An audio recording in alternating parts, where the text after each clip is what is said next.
Startups, billion dollar valuations, दुनिया बदल देने का जुनून, ये वो सपना है जो हर किसी को दिखाया जाता है।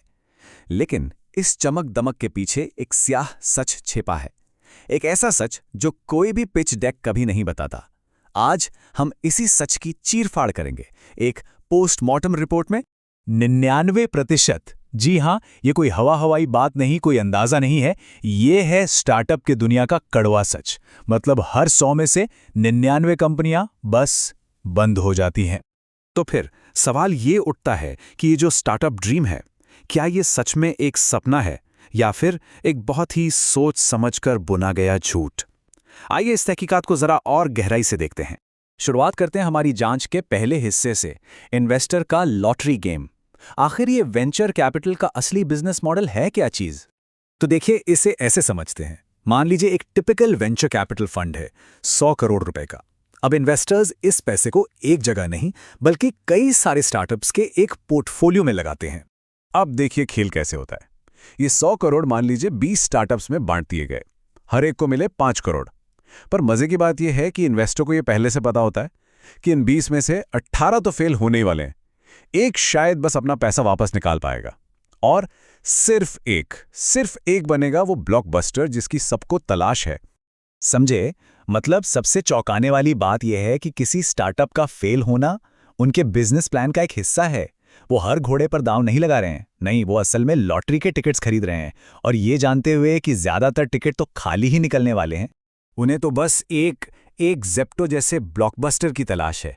एक ऐसी बम्पर जीत जो बाकी के सारे फेलियर्स के नुकसान को भी कवर कर ले और ऊपर से मोटा मुनाफा भी दे जाए। बाकी सब तो बस उस एक की खोज में की जाने वाली कुर्बानियां हैं। अच्छा, अब आते हैं अगले बड़े मिथक पर, पिच डेक। जी हाँ, वही प्रेजेंटेशन जिसमें फाउंडर्स अपना पूरा सपना, अपनी पूरी जान लगा देते हैं। लेकिन क्या इन्वेस्टर्स इसे वाकई वैसे देखते हैं जैसे हमें और आपको लगता है? तो सुनिए, स्टैनफोर्ड की एक रिसर्च से एक बहुत ही चौंकाने वाला सच सामने आया है।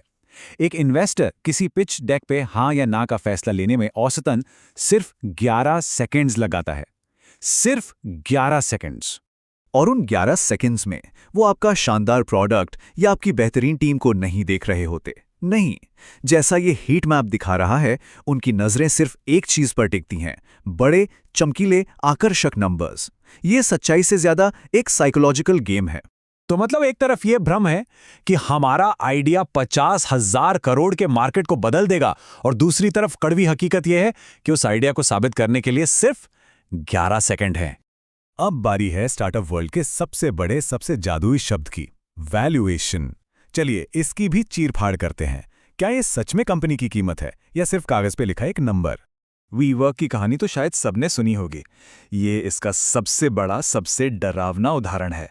एक वक्त था जब इसकी कागजी वैल्यूएशन 47 बिलियन डॉलर्स थे। इसने 22 बिलियन डॉलर कैश में जला दिए, और आखिर में क्या हुआ? दिवालियापन, जीरो। और अगर भारत की बात करें तो बायजूस का नाम सबसे पहले आता है। एक समय पर यह देश का सबसे कीमती स्टार्टअप था, जिसकी वैल्यूएशन 22 बिलियन डॉलर्स लगाई गई थी।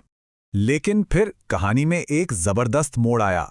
2022 में 22 बिलियन डॉलर की वैल्यूएशन थी।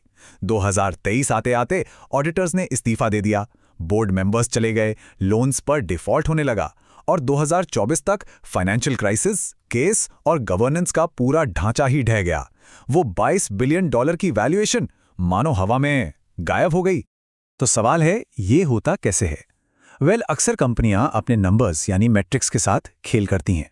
वो एक ऐसी गुलाबी तस्वीर पेश करती हैं जिसमें सब कुछ शानदार लग रहा होता है, लेकिन पर्दे के पीछे की असलियत, जैसा कि ये चार्ट बता रहा है, अक्सर नेगेटिव मार्जिन्स और एक अनसस्टेनेबल बिजनेस मॉडल की होती है। अभी तक तो हम सिर्फ पैसों की कीमत की बात कर रहे थे, लेकिन एक और कीमत है जो चुकानी पड़ती है, और वो है इंसानी कीमत। जी, हम बात कर रहे हैं हसल कल्चर की। द न्यूयॉर्क टाइम्स ने इसे बहुत सटीक तरीके से समझाया है। वो कहते हैं, ये एक ऐसी स्थिति है जहां एक हेल्दी वर्क लाइफ बैलेंस को पूरी तरह से भुला दिया जाता है, और किसी इंसान की कीमत सिर्फ इस बात से तय होती है कि उसने अपने काम में क्या हासिल किया है। तो ये कल्चर कोई मोटिवेशनल पोस्टर नहीं है दोस्तों, ये एक भारी कीमत वसूलता है। रिसर्च बताती है कि लगातार ब्लॉकबस्टर बनने का प्रेशर फाउंडर्स में डिप्रेशन और बर्नआउट को जन्म देता है, और जब कुछ मामलों में 40% तक कर्मचारी कंपनी छोड़कर चले जाते हैं तो इसमें कोई हैरानी नहीं होनी चाहिए। ये वो अदृश्य बिल है जो हर कोई चुका रहा है। तो क्या इसका कोई दूसरा रास्ता नहीं है? इस पूरी जांच के बाद चलिए अब सिर्फ प्रॉब्लम्स पर नहीं बल्कि एक मुमकिन समाधान पर भी नजर डालते हैं।